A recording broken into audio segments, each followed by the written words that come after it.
few cloves. You don't need to use these dried cloves, but they give it a nice aroma.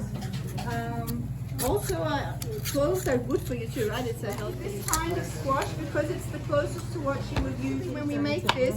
A lot of people don't know about the pumpkin dessert, and it sounds a little strange using, pumpkins as a dessert. But we have pumpkin pie, right? So I guess it can be used in sweet dishes. So you see the way she's cut. She's going to show you how she made that shape. But by the way, if you dry those seeds, they're a great snack. You can snack on them. Bite them open with your teeth and then eat the insides.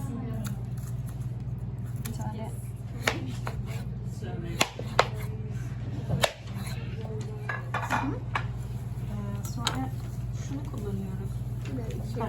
So these are dried cloves.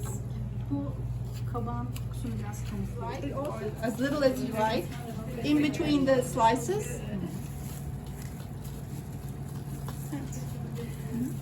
And then we have 1.5 cups of sugar, just ordinary granulated sugar.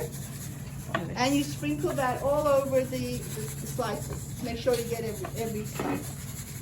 Hepsinin üstünü kapatması lazım. It needs to Şekerin. cover all the slices. It needs to wait for overnight, either in the refrigerator or at room temperature. Evet ve şöyle olacak o. And when after that, yes, this is how it should look. Pumpkin'in kendi koyuyor. That's the liquid coming out of the pumpkin. Şey gösterecektim tabağı da. So before and after. So do you keep it in the fridge or?